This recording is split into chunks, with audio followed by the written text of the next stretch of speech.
ذکر کو گھٹا نہیں سکتا، کیونکہ آپ دیکھیں ایک عام بندہ ایک بال لیتا ہے گیند، اردو کے اندر سمجھ آ رہی، سمجھ آنی بھی چاہیے، کیونکہ ٹی وی ڈرامے فلمیں تو اردو ہی سمجھ آتی ہیں، تو تقریر بھی مولوی سمجھ آنی چاہیے۔ ایک عام بندہ بال جو ہے وہ پھینکتا ہے اوپر آسمان کی طرف، جتنی اس کی طاقت ہوگی وہ بال اتنی اوپر جائے گی۔ ایک پہلوان پھینکے گا، پہلوان کی اس سے اوپر جائے گی، بالآخر وہ نیچے آ جائے گی، جتنی اس کی طاقت ہوگی اتنی اونچی جائے گی۔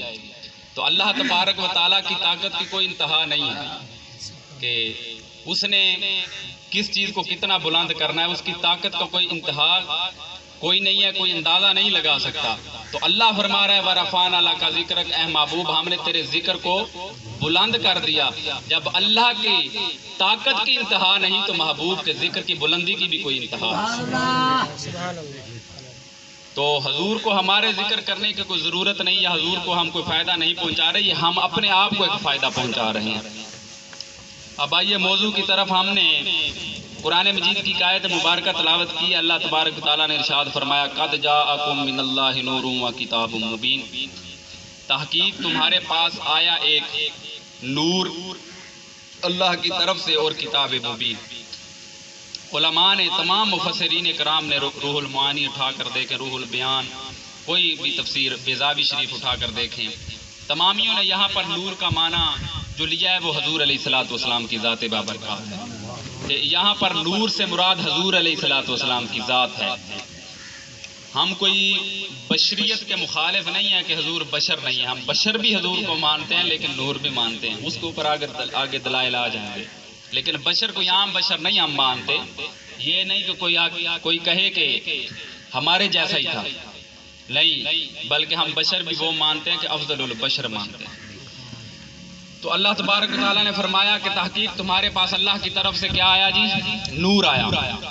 یہ قرآن مجید سے ثابت ہو گیا، مفسرین کی تفاسیر سے یہ ثابت ہے۔ پھر حضرت جابر رضی اللہ تعالیٰ عنہ مصنف عبد الرزاق کے اندر حدیث موجود ہے، پوچھا یا رسول اللہ سب سے پہلے اللہ تبارک و تعالیٰ نے کس چیز کو پیدا فرمایا؟ تو اللہ تبارک و تعالیٰ نے فرمایا، حضور علیہ الصلوۃ والسلام نے فرمایا اول ما خلق اللہ نوری۔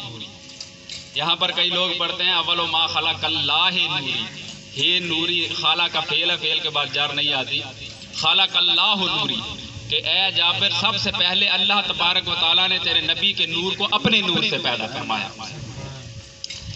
تیرے نبی کے نور کو سب سے پہلے پیدا فرمایا۔ یہاں پر کچھ لوگ یہ اشکال پیدا کرنے کی کوشش کرتے ہیں، یعنی اعتراض، وہ یہ کرتے ہیں جی دوسری حدیث کے اندر موجود ہے کہ حضور علیہ الصلوۃ والسلام نے فرمایا کہ اللہ تبارک و تعالیٰ نے سب سے پہلے قلم کو پیدا فرمایا، تو آپ کہتے ہیں کہ نور کو پیدا فرمایا۔ یہ احادیث معارض آ رہی ہیں آپس کے اندر۔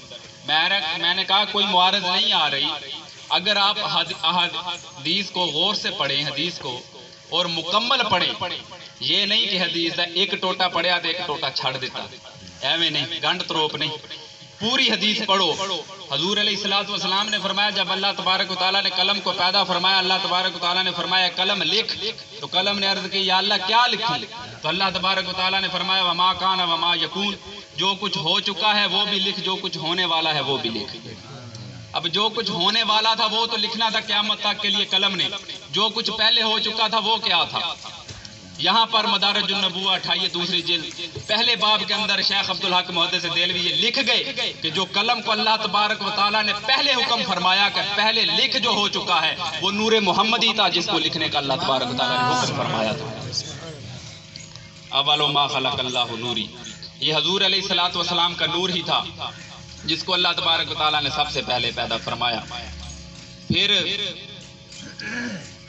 اللہ تبارک و تعالیٰ نے قرآن مجید کے اندر ایک اور نکتہ لطیف سا موجود ہے، سورۃ الرحمن اٹھائیے، الرحمن وعلم القرآن خلق الانسان، کہ اللہ تبارک و تعالیٰ نے فرمایا کہ وہ پاک ذات ہے، رحمان ہے، علم القرآن جس نے قرآن سکھایا، خلق الانسان پھر کیا کیا؟ انسان کو پیدا کیا۔ پہلے اللہ فرما رہا ہے کہ قرآن سکھایا، پھر فرمایا خلق الانسان، پھر انسان کو پیدا فرمایا۔